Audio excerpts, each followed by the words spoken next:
Men Sharof Rashidov nomidagi Samarqand davlat universiteti Urgut filiali talabasiman. Bugungi mavzuyimiz guruh rahbarlarining ota-onalar bilan olib boriladigan ish shakllari. Reja. Birinchisi, ota-onalar bilan ishlashning mazmuni va ahamiyati. Ikkinchisi, guruh rahbarlarining ota-onalar bilan ishlash shakllari. Uchinchisi, amaliy tajribalar va takliflar. Guruh rahbarlarining ota-onalar bilan olib boriladigan ishlari faqat me'yoriy yoki majburiy tusda bo'lishi mumkin emas.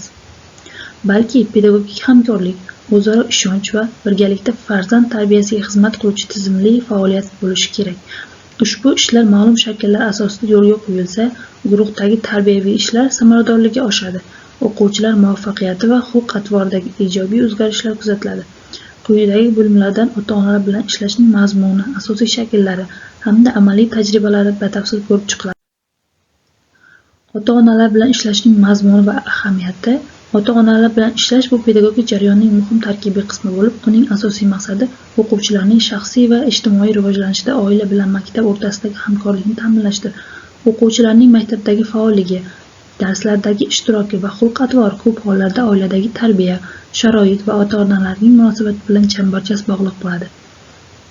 Shu sababli guruh rahbari quyidagi vazifalarni bajaradi.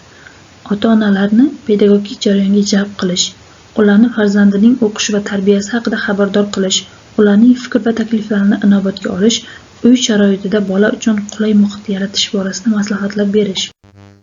Guruh rahbarining ota-onalar bilan ishlash shakllari.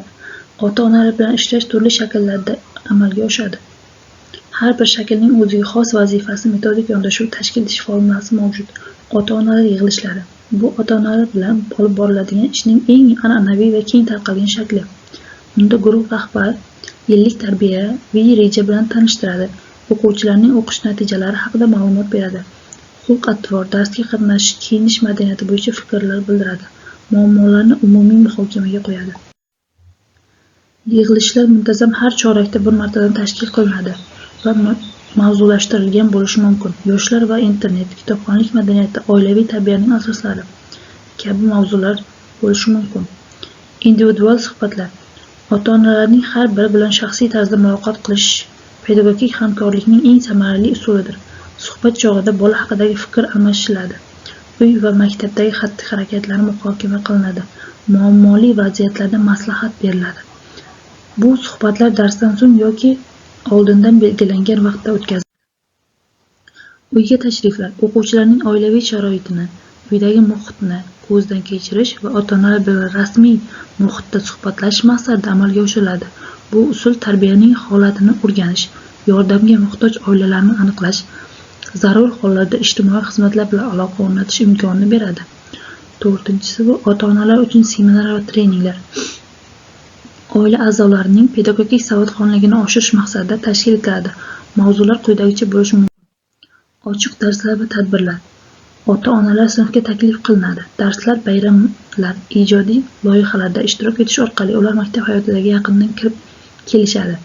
Bu usul ota-onalarda ishonch va mas'uliyat hissini kuchaytiradi. Ijtimoiy tarmoqlar va elektron aloqa. Zamonaviy texnologiyalar orqali aloqa o'rnatish. Telegram, WhatsApp guruhlari, elektron pochta orqali xabar yuborish, onlayn so'rovnomalar va fikr almashish. Bu usul qanday va tezkor, lekin ehtiyotkorlikni talab etadi.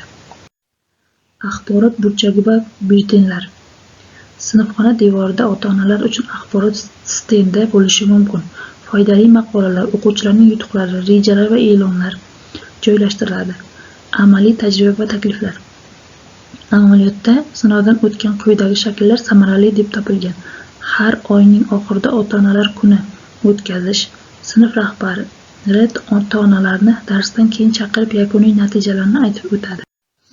Telegram guruhi orqali haftalik xabarlar, sinfdagi voqealar, dars mavzulari, uy vazifalari haqida qisqacha ma'lumot beriladi. Ota-onalar ishtirokidagi dars. Har bir ota-ona bir marotaba dars o'qib beradi yoki amaliyotda ishtirok etadi. So'rovnomalar orqali ota-onalarning fikrini muntazam aniqlash. Bu orqali ularning ehtiyojlari va fikr-mulohazalari o'rganiladi. Mas'ul ota-ona loyihasi. Har oyda bir ota-ona sinfda faoliyat yuritadi. Tadbirlar tozalikka ko'maklashadi. Xulosa qilib aytganda, guruh rahbarining ota-onalar bilan olib boriladigan ishlari samarali bo'lishi uchun tizimlilik, doimiylik va ochiqlik tamoyillariga amal qilish muhim. Har bir o'quvchi shaxsning to'laqonli shakllanishida oilaning roli beqiyos bo'lib, bu yo'lda guruh rahbari vositachi, tashkilotchi va maslahat beruvchi sifatida faol ishtirok etadi. Zamonaviy yondashuvlar, pedagogik innovatsiyalar va interaktiv metodlar guruh rahbari ishini yengillashtirib, ota-onalar bilan samarali aloqani ta'minlaydi. Eng muhimi, bu hamkorlikning markazida o'quvchi shaxsi, uning rivoji turadi.